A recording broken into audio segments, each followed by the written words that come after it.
বেণীমাধব, বেণীমাধব, তোমার বাড়ি যাব। বেণীমাধব, তুমি কি আর আমার কথা ভাবো? বেণীমাধব, মোহনবাসী তমাল তরুমুলে বাজিয়েছিলে। আমি তখন মালতী স্কুলে ডেস্কে বসে অঙ্ক করি। ছোট্ট ক্লাস ঘর, বাইরে দিদিমণির পাশে দিদিমণির বর। আমি তখন নবম শ্রেণী, আমি তখন শাড়ি।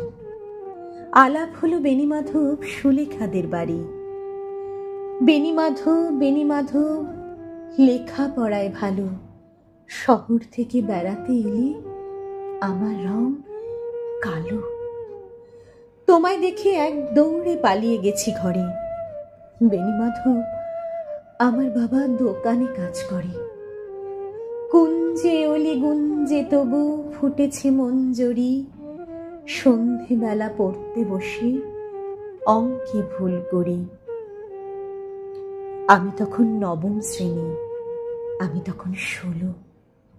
ব্রিজের ধারে বেণীমাধব লুকিয়ে দেখা হলো।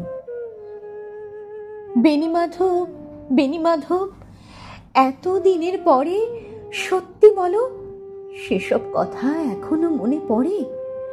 সেসব কথা বলেছ তুমি তোমার প্রেমিকাকে? আমি কেবল একটি দিন তোমার পাশে তাকে দেখেছিলাম আলোর নিচে, অপূর্ব সে আলো। স্বীকার করি দুজনকেই মানিয়েছিল ভালো। জুড়িয়ে দিল চোখ আমার, পরিয়ে দিল চোখ। বাড়িতে এসে বলেছিলাম ওদের ভালো হোক। রাতে এখন ঘুমোতে যাই একতলার ঘরে। মেঝের উপর বিছানা পাতা, জ্যোৎস্না এসে পড়ে। আমার পরে যে বোন ছিল চোরাপথের বাঁকে মিলিয়ে গেছে। জানি না আজ কার সঙ্গে থাকে। আজ জুটেছে, কাল কি হবে? কালের ঘরে শুনি আমি এখন এই পাড়ায় সেলাই দিদিমণি।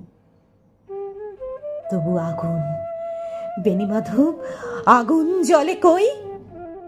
কেমন হবে আমিও যদি নষ্ট মেয়ে হই?